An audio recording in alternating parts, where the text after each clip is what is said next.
from Mitch at planet5d.com with the Canon 1DC.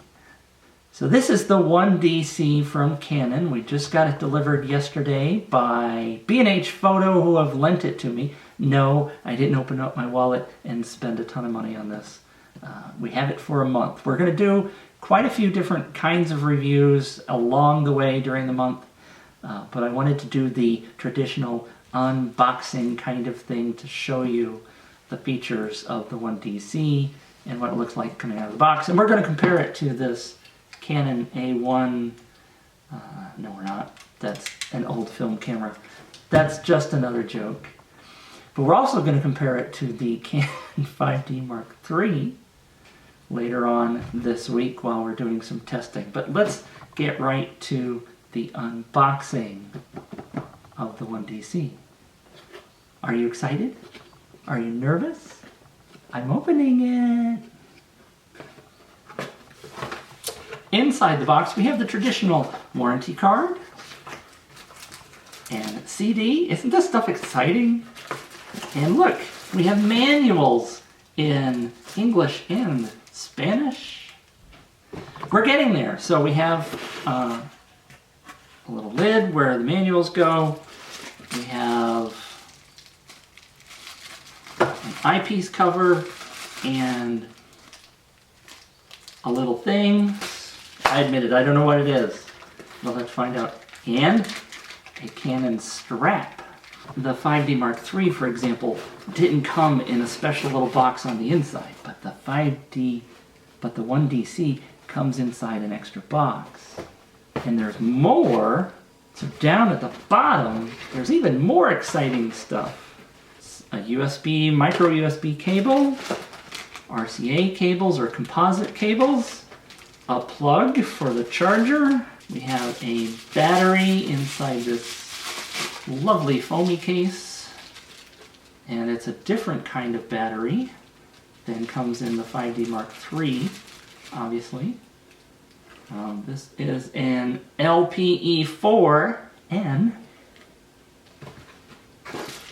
and we have a massive dual battery charger. So you can charge two batteries at once. Let's figure out how to get into the 1DC.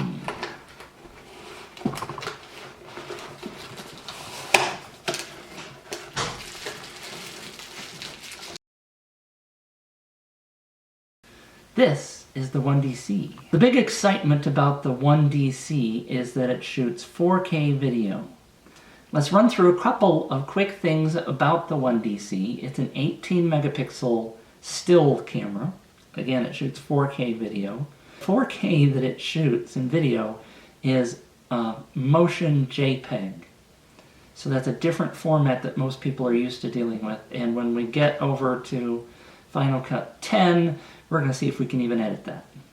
It's got two, count them, two Digic 5 processors, as well as it's got the headphone jack that we all know and love.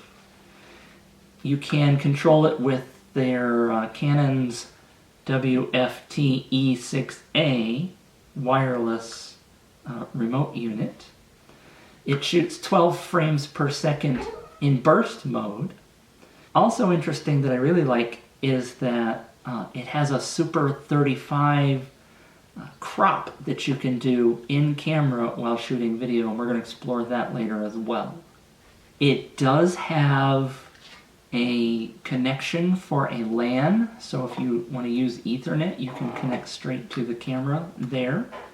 It has HDMI out, which is really clean, and we're going to explore that quite a bit differently as well.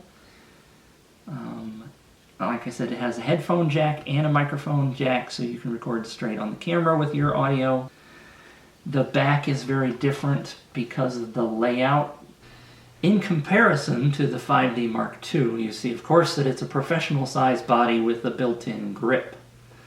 But you can see the different button layouts there on the back. I'm not going to go into each one right now, but you can see the difference in size. Obviously, with the built-in grip, you're going to get vertical shooting because there's an extra shutter button right there. Obviously you're going to shoot video vertically, right? Because I get yelled at when I shoot vertical video. So let's put the battery in and see what happens. So you put that in and then you turn it and lock it into place. That's how the battery works. It's also interesting compared to the 5D Mark III. There's actually a little switch that you can push and it hides or closes the viewfinder so that if you're doing long night shoots and stuff like that, you don't get any bleed through there, which happened to be a problem that was reported on the 5D Mark III, and they fixed it. But that means it's a professional camera when you have that. I also didn't mention before that it is dual CF cards, and you have a little fancy switch here to get into that. Anyway, so it's got dual CF cards, not cheapy little SD cards. And we'll talk about CF cards when we get into the recording of the 4K, because we may need special CF cards for that. But that would be a whole nother episode. Let's turn it on and see what happens. There are actually 3 little LCDs on the 1DC. There's one on the top, like on the 5D Mark II. There's the big LCD, and then there's also the special one for file naming and that kind of stuff, so you get that little additional information. That's the quick unboxing from Planet Mitch at planet5d.com of the Canon 1DC, courtesy of B&H Photo.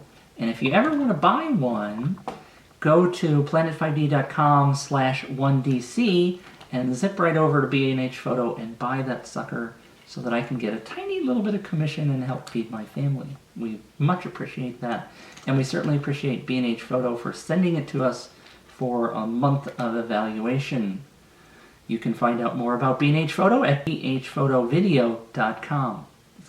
Thanks for tuning in to Planet 5D, and keep your eye on us for the next month or so while we do additional videos comparing the 5D Mark III to the 1DC over on Planet 5D.